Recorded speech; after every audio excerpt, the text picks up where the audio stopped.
আমাৰ ঘৰখন দেখিবলৈ ইমান ধুনীয়া লাগিছে ন? পাই একেবাৰে তাজমহলৰ লগতে লাগিছে দূৰৰ পৰা। কিন্তু এটা কথা কওঁ, যে মোবাইল ফোনবোৰ একেৰাহে চাই থাকো, তুমি দুটা যে 90 ডিগ্ৰী গতে হৈ গৈছে।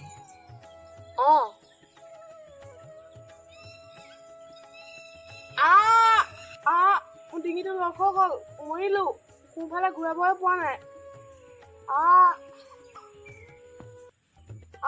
ঘৰতো পিনিহে চাব পাৰিছো। মোৰ ভাগৰ ফ্লেক্সিবিলিটি একেবাৰে নাই। চাহ মই ডিঙিটো কেনেকে লৰাইছো।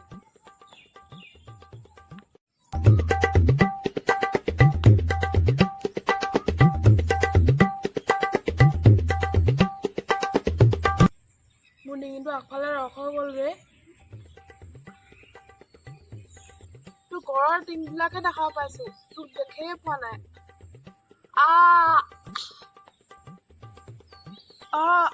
এতিয়া কি হব? ঘৰলৈ কেনেকে যাম? মাক কলেতো পিটিব। বুদ্ধি এটা আছে। আমি ঘৰলৈ পিছ হুকি খোজকাঢ়ি যাম। বডিটো পিছফালে যাব, ডিঙিটো ঘৰৰ ফালে চাই থাকিম। এতিয়া কোনেও গম নাপায় আমাৰ যে ডিঙিটো লগ হৈছে।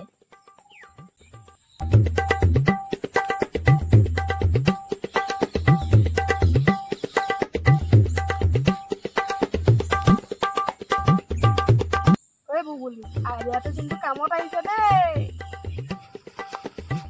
বুবুলি, পিছপিনে কিবা এটা গাঁত থকা কথা লাগিছে দেই।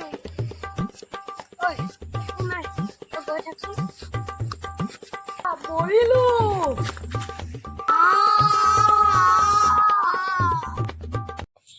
আমাৰ 90 ডিগ্ৰী গতে সহায় দিছে। চোৱা কি কৰি আছে।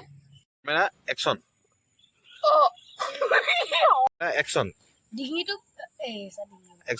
বডিটো পিছফালে যাব, ডিঙিটো ঘৰৰ ফালে চাই থাকিবি।